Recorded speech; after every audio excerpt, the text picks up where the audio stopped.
And welcome to another Purveyor of Light Photoshop quick tip.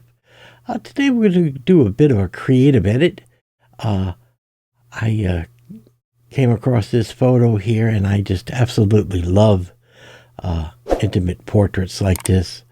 I love it when we find, an interesting subject and their face, their hands, even their beard tell a story about their life experiences. And so I really love editing these, and I usually edit these in a dramatic black and white fashion. I usually love those type of portraits. So I'm going to take you along today and show you how I turn around and process an image like this. Okay, so we'll start with the image. The first thing I want to do is I think I'm going to do a camera raw filter. So I'm going to filter, camera raw, and let's just see what auto does. Okay, I'll turn that on and off. And I like some things it did, and I like other things it didn't do. So I'm deciding here. All right, we'll try it with the auto for now. I think I can correct what I don't like. All right, so one of the things I noticed right off the bat is the hand, the fingers. If you look at it, you'll find your eye being constantly drawn from his face to those hands because they're a lighter or a whiter, brighter area of the photo. And so it's actually drawing your eyes away from the subject. So we need to darken these down a little bit. And so I'm just going to use the burn tool and select that and just do some burning. Not too much, but I want to burn it in so it just takes the heat off it. Okay.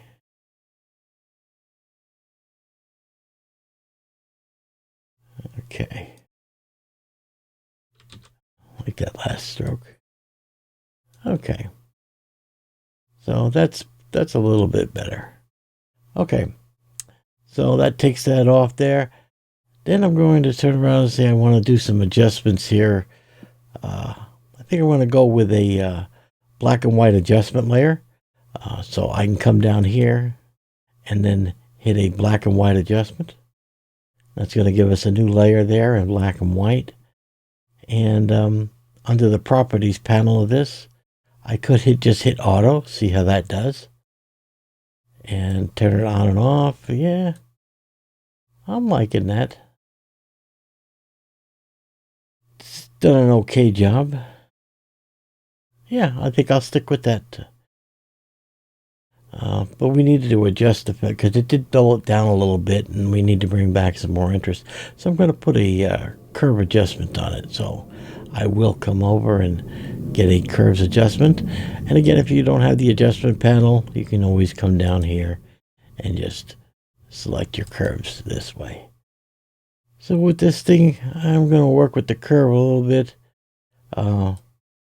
With the areas into the highlights, I'm going to raise it up. Okay. And I am going to bring it down in the mid-tones quite a bit. A little more drama in there. I'll come into the area here and adjust that. I need to come in and let's see, maybe one more point here. There. I'm going to come way down on this one.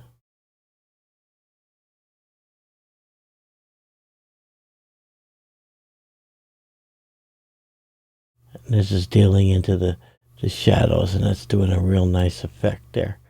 So I'm liking that effect. So we see how we're adding more interest into the photo. I'm liking that effect. And we're also losing the background, which I definitely want to do. All right, so let's continue on. Let's do another curves adjustment layer. So I'm going to add one more. And this one here, I'm just going to take it down a little bit, deepen that, and maybe just a little bit of an S curve there to put some more interest into it. A little more structure and detail.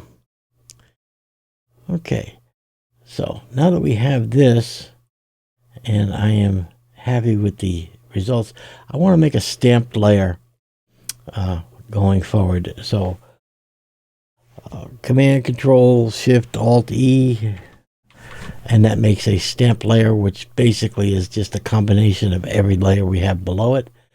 And that enables me to work with one layer and apply things. And what I want to do here is I definitely want to add some texture, because right now it's a little bit soft, okay?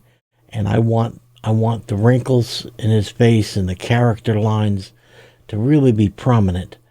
So I'm going to come up and I am going to go to Filter, and then I'm going to Sharpen and Unsharp Mask. And I am going to play with the amounts, okay, and watch what happens on the thing. Determine how much I want to do. You don't want to go too crazy. Same thing, you play with the radius. And again, this is very much a visual thing. And so you watch your thing and you make the adjustments till you have. And that's adding a lot more. If I turn this off and on, you can see how much detail and contrast has been put back in. Especially look at the eyes, okay? And when I turn it on, you can see the eyes just pop right there. And that makes things so much more interesting. And so I'm going to go with that. All right. And so now we have it nicely sharpened. It's looking really good.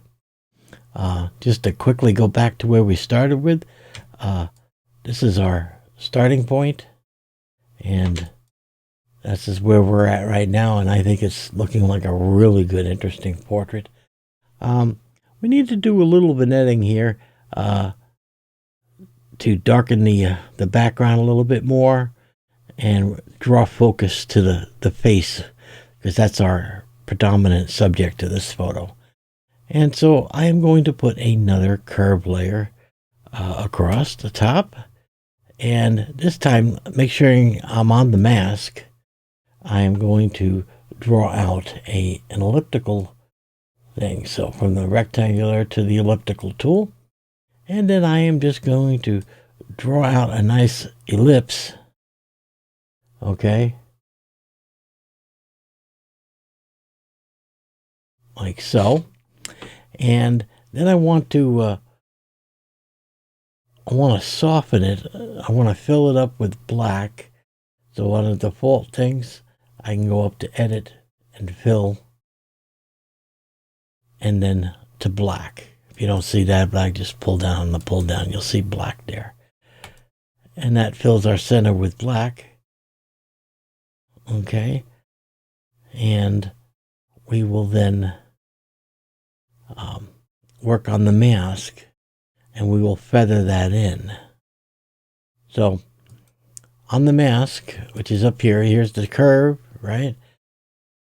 We're going to draw way down on the curve. And you can see what it's doing here as I pull the curve down. Okay. And on the masking part, I'm going to feather it. Okay, by softening it. Okay. And that just makes it a gradual change through there. So I am liking that. And so let's turn this on and off. There's the before, and here's the after. You can see how we're making the subject, the front, and Command and Control D to deselect. So that is looking really good to me. And the only thing I'm still having a problem with is the hands. The hands are just too bright. So I think I'm going to try to adjust this a little more. I want to see here. Yeah. I'm going to just go back one layer down, and I am going to go with the default colors, and I'm going to go with the dodge and burn tool again, and I want to burn this down. Maybe the highlights, switch to the burn to the highlights, and yeah, that's going to help. And I'm just doing the highlights here to bring it back. That's not too bad to bring back the whole thing, and I think we've got a pretty good edit now. I think I'm happy with that. So again, where we started all the way back here. Pretty ordinary photo, and we now have taken it to here. A very, very interesting photo at this point. And I think that's pretty good for there. So that's how I would go about doing a dramatic black and white conversion. And so hopefully you found this useful. And until next week, you guys take care.